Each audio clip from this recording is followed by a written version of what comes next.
Nagtatantrums ang marami raw bata ngayon dahil sa nauuso muling mobile games. Ang iba kasi sa kanila, sa halip na maglibang, nauuwi raw sa pagkalulong o addiction.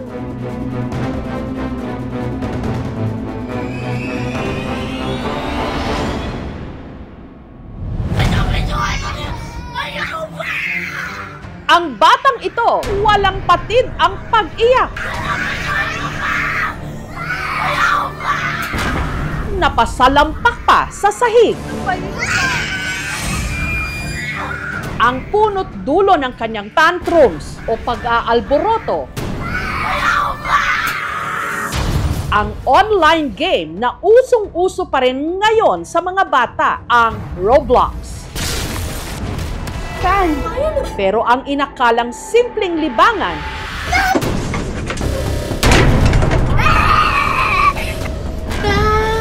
sakit ng ulo ngayon ng ilang mga magulang. Kukunin niya po cellphone, nadulas po siya, bali po yung kamay niya. 180,000 na-deduct. Hindi ko na alam kung makukulong ako anytime dahil sa utang na hindi mo namang ginusto. Hindi ko po mapipigilan mapaglaro. Hinahanap-hanap ko po. Pagka hindi po siya nakakapaglaro, para siyang lalagnatin. Addict na po kaka-Roblox. Hanggang saan nga ba dapat ang laro at kailan ito nagiging adiksyon? Uy, grabe! Ang Roblox, isang online platform kung saan maaring maglaro ng iba't ibang online games ang user. Dito sa Tagum City sa Mindanao, ang kinawiwilihan ng anak ni Julie na si Princess, yung tinatawag na Grow a Garden. Dito, para raw siyang virtual na magsasaka kung saan siya nagtatanim para mapalawak ang kanyang hardin. Sa tuwing siya'y may-ani, nakakakolekta siya ng shekels na maaaring niyang ipambili ng pets. Tutulungan din po ako ng pet para magiging maganda yung plants ko. Magsisend ako sa kanya ng trading ticket, tapos ang i-offer ko kung ano yung gusto niya na pets. Kung ano naman yung gusto ko, yan din po yung ibibigay niya sa akin. 10 taong gulang lang daw si Princess nung natutong mag-Roblox. Pag napapagod po ako sa paaralan, pag uwi ko po dito, naglalaro lang po ako ng Roblox para mawala yung pagod ko. Kadalasan po siya naglalaro 5 p.m. hanggang 10 p.m. po. Pag walang klase, mga 12 sa gabi. Aminado si Julie, hindi raw nila natututukan ang pagmo-mobile games ng kanilang anak. Nagjo-duty kasi siya sa pinapasukang hotel. Sundalo naman ang kanyang mister. May pagkukulang po ako sa anak ko. Hindi ko na po masyadong nasubaybayan yung paglaki niya. Hanggang sa napansin na lang nila na nitong mga nakaraang buwan, nag-iba na raw si Princess. Di na siya mapag-utusan, palagi siyang galit, palaging sumasagot. Hindi na siya masyadong active sa school, nag-a-absent na siya ngayon. Nag-aalala po ako sa anak ko. Para madisiplina, kinumpis ka ni Julie ang cellphone ng anak. Umahanap siya ng paraan para makapaglaro. Humihiram siya ng cellphone sa kuya niya at saka sa pinsan niya.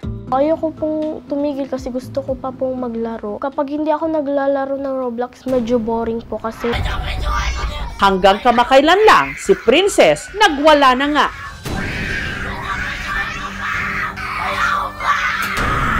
Naiinis po kasi ako noon. Na-scam po kasi ako sa Grow a Garden. Makikipag-trade o makikipagpalit daw sana siya noon ng pet sa isang player. Yung ibibigay niya sa akin, raccoon. Binigay ko naman sa kanya yung DF. Isa yun sa pinakamagandang pet. Yung binigay niya sa akin, Golden Lab, yung aso lang na sheep.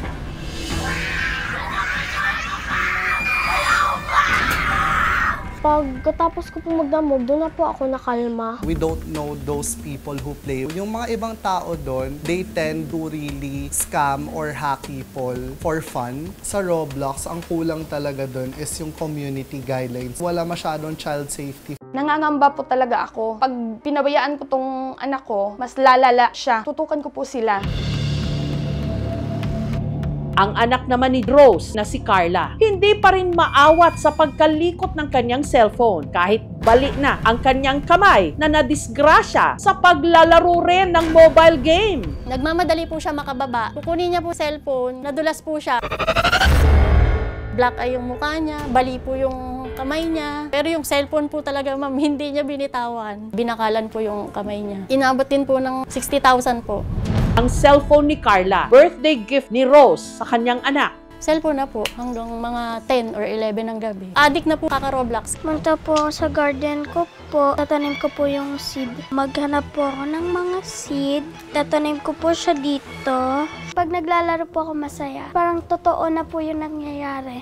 Masipag po siya dati. Madali po siyang utusan. Kaya lang si wait po siya ngayon. Pagka inutusan mo, marami pong katwiran. Hindi po natatapos yung assignment niya. Wala pong review talaga pag exam. Bumaba po yung ranking niya. Dating top 2 siya. Ngayon top 10 na lang po.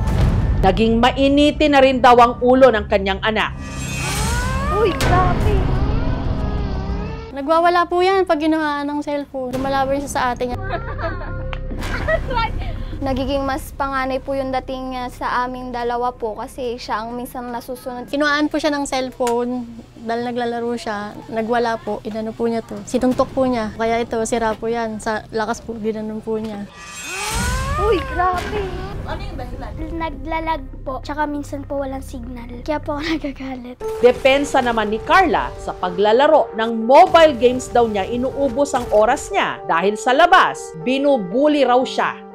Nasasaktan din po. Kaya po ako naglalaro para po di ko na din po maisip. Hindi naman po kasi siya nagsasabi. Pag tinatanong ko po siya kung may problema ba, nilimit namin yung cellphone. Hindi po nasusunod. Hindi rin siya titigil, ma'am, sa'yo na bulabugin ka niya. Si Jennifer naman mula Quezon City, hindi lang daw sumakit ang ulo sa anak na na-addict sa Roblox. Umaray na rin daw pati ang kanyang bulsa. Dahil kasi sa kalalaro ng mobile games ng 11 anyos niyang anak na si Romel, aksidente nitong nagastos ang laman ng kanyang e-wallet. 180,000 po. Nadidak po. Nakalink po kasi yun sa cellphone ko.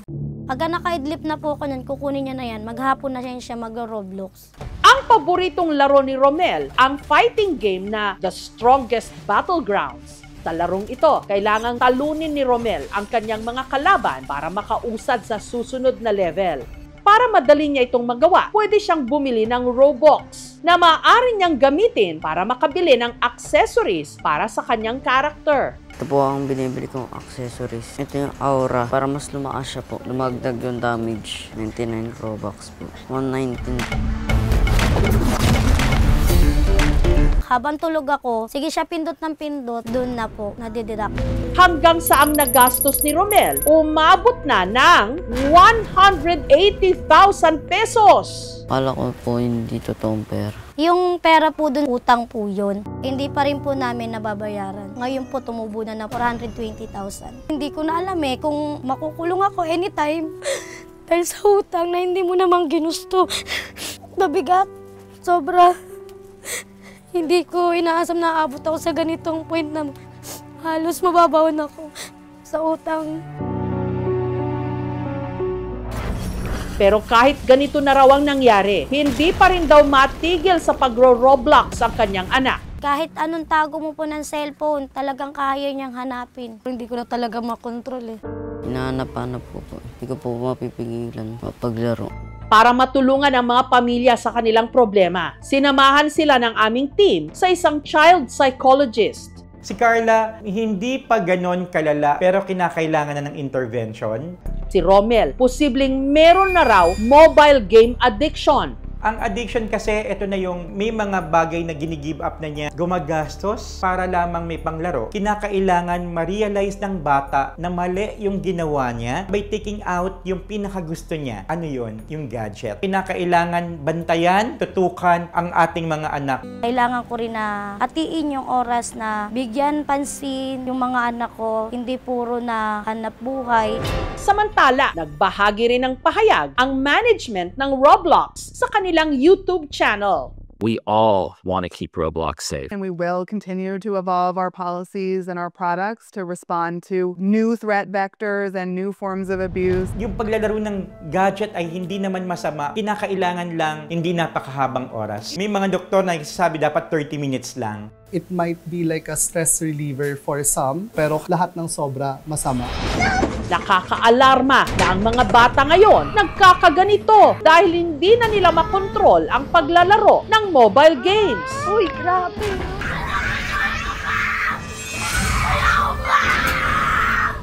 Matinding pagbabantay ng magulang ang kailangan para maipadama nila sa kanilang mga anak na higit sa anumang level at puntos, pagmamahal at paggabay pa rin ang pinakamahalagang reward. Thank you for watching, mga kapuso. Kung nagustuhan niyo po ang videong ito, subscribe na sa GMA Public Affairs YouTube channel. And don't forget to hit the bell button for our latest updates.